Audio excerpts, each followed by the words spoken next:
कहानी की शुरुआत में हम देखते हैं कि कुछ लोग अपने काम में लगे हुए हैं, जबकि कुछ लोग अपने फोन में व्यस्त हैं। अचानक एक आदमी पानी पीने लगता है, लेकिन उसकी पानी की बोतल का ढक्कन लुढ़क कर कहीं गायब हो जाता है और उसी समय सभी के फोन पर एक मैसेज आता है और नेटवर्क भी गायब हो जाता है। ट्रेन की स्पीड पहले से तेज हो जाती है और वो एक टनल में प्रवेश करती है, जहाँ एक बॉम्ब होल होता है। जब ट्रेन उस बॉम्ब होल से टकराती है तो एक जोरदार झटका लगता है और सभी यात्री बेहोश हो जाते हैं। कुछ समय बाद जब सभी की आंखें खुलती है तो वो बाहर निकलकर देखते हैं कि चारों ओर बस बंजर जमीन और जंगल है। सभी लोग हैरान हैं कि ये क्या हो गया है। लोगों को पैनिक करते देखकर वहीं पर सैम नाम का एक लड़का आता है जो सबको शांत करता है। सैम एक फायर फाइटर है और उसके साथ यूनी नाम की एक लड़की भी होती है। दूसरी तरफ टोक्यो में रेलवे स्टाफ एक ट्रेन के बारे में परेशान है जिसके 2 डिब्बे गायब हो गए हैं। ये वही ट्रेन है जिसमें सभी यात्री सवार थे।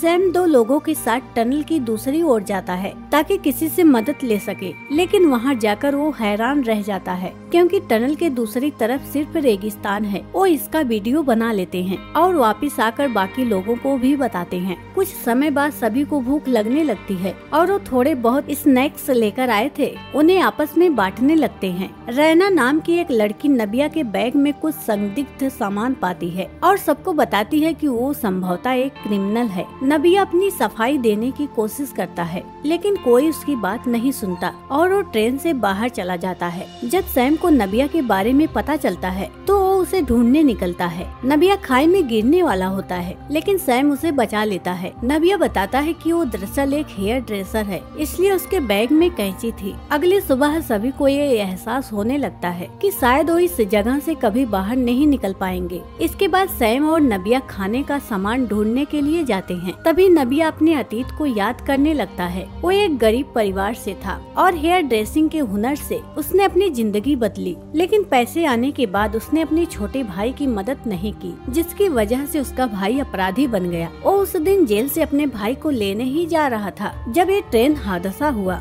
दूसरी तरफ कुछ लोग बाहर निकलते हैं जहाँ एक आदमी को एक बड़ा सा टावर दिखता है। वो इसे देखकर हैरान हो जाता है क्योंकि ये टावर 2026 में बनने वाला था। इससे ये साफ होता है कि वो सभी टाइम ट्रेवल करके भविष्य में आ गए हैं। अब सबको तेज प्यास लगने लगी, इसलिए कुछ लोग पानी की तलाश में निकल पड़ते हैं। आगे बहुत सारे पहाड़ आते हैं, इसलिए सैम रस्सी की मदद से एक चट्टान पर चढ़ता है और पानी खोज लेता है। साथ ही उसे एक डरावना दृश्य भी दिखता है जहाँ पहले टोक्यो शहर था, अब वहाँ सिर्फ पानी ही पानी है। सभी हैरान हो जाते हैं और सोचते हैं कि 2026 में ऐसा क्या हुआ कि पूरी दुनिया तबाह हो गई है। अगले दिन एक बायोलॉजिस्ट कुछ खाने लायक सामान इकट्ठा करता है और कुछ लोग खाना खोजने बाहर जाते हैं। इस दौरान यूमी गलती से जहरीली बेरी खा लेती है, जिसे देखकर सैम घबरा जाता है क्योंकि वो उसे पसंद करता था। बाकी लोग उसकी देखभाल करते हैं और अंततः यूमी ठीक हो जाती है। अब सब मिलकर काम करना शुरू कर देते हैं ताकि एक दूसरे की मदद से इस मुश्किल स्थिति से बाहर निकल सके। दिन भर मेहनत करने के बाद सभी रात को पार्टी करते हैं।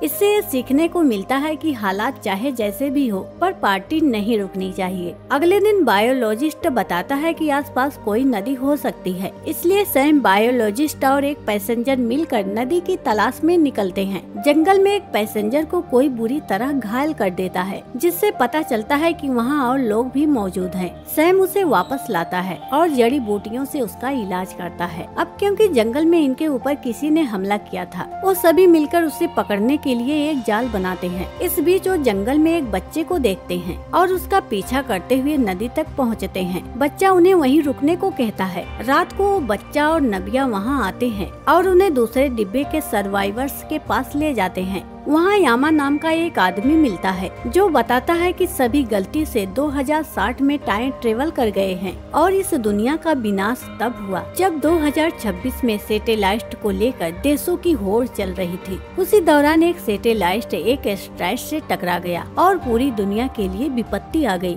सैम अपनी टीम को ये सब बताता है। सभी सोचते हैं कि शायद भगवान ने उन्हें दुनिया को बचाने का मौका दिया है, लेकिन अब उनकी असली मुश्किल ये थी कि वो कैसे पास्ट में में लौटे। अगले दिन सभी तालाब में नहाते हैं और मछलियाँ पकड़कर खाते हैं। एक दिन रैना और यूमी के बीच किसी बात को लेकर बहस हो जाती है। गुस्से में रैना यूमी को धक्का देकर एक गड्ढे में गिरा देती है, लेकिन वहाँ एक लाश को देखकर दोनों डर जाती हैं। रैना भागने में सफल रहती है, लेकिन यूमी को दूसरा ग्रुप पकड़ लेता है। रैना सैम और बाकी सदस्यों को सब कुछ बता देती है। सैम, नबिया और अन्य लोग यूमी को ढूंढने के लिए निकलते हैं। वो यामा से बात करते हैं, लेकिन वो यूमी के बारे में कुछ नहीं बताता। सैम को शक होता है कि यामा उसे छिपा रहा है। यामा बताता है कि जब ये लोग यहाँ आए थे तो एक आदमी पागल हो गया था और सभी पर हमला कर रहा था। तभी उसने उस आदमी को सेल्फ डिफेंस में मारा था, क्योंकि वो उस पर हमला कर रहा था और जंगल में वो लाश उसी आदमी की थी। और इसके बाद बाकी लोग उसे अपना लीडर मानने लगे थे। दूसरी ओर यूमी किसी तरह बचकर एक शिप तक पहुंच जाती है। गुंडे भी उसका पीछा कर रहे थे।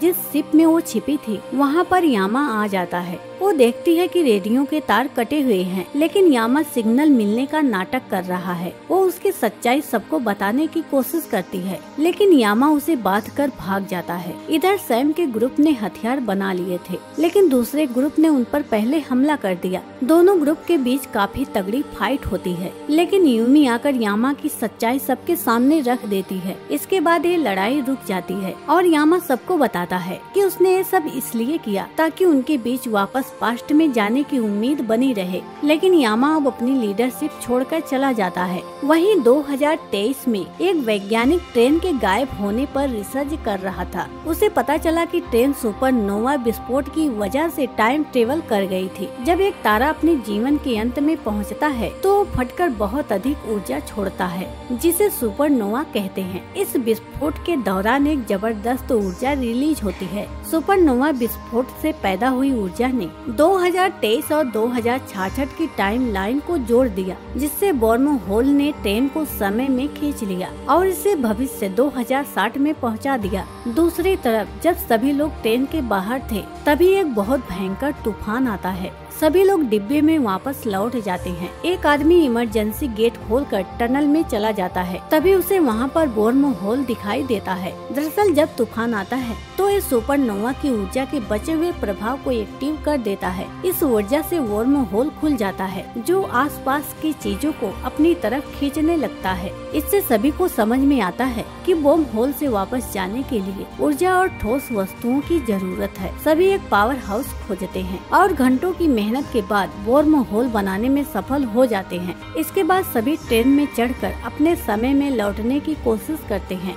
याची वहीं रुकने का फैसला करता है, इसलिए बाकी लोग उसे आखिरी सलाम देकर वर्म होल के अंदर चले जाते हैं। जब सभी होश में आते हैं तो पाते हैं कि वो 2026 में पहुंच गए हैं, यानी जब दुनिया तबाही की कगार पर थी। वो सरकार को समझाने की कोशिश करते हैं, लेकिन उनकी बातों पर कोई विश्वास नहीं करता। एक खबर तेजी से फैल जाती है और उनका मेडिकल टेस्ट किया जाता है, जिससे पुष्टि होती है कि वो 2023 में गायब हुए यात्री हैं। इसके बाद एक वैज्ञानिक है जो इस स्ट्राइड पर रिसर्च कर रहा था, उनसे मिलने आता है। वो समझ जाता है कि ये लोग सच बोल रहे हैं, इसलिए अब वो अपनी टीम के साथ धरती को बचाने की कोशिश करता है। अंत में वो दिन आता है जब स्ट्राइड धरती से टकराने वाला था। सभी लोग उदास थे, लेकिन शाम तक खुशखबरी मिलती है कि सरकार और वैज्ञानिक अपने मिशन में सफल रहे हैं। स्ट्राइड अब धरती से नहीं टकराएगा। इस तरह एक बड़ी तबाही से रोक लिया जाता है और इसी के साथ एक कहानी खत्म हो जाती है।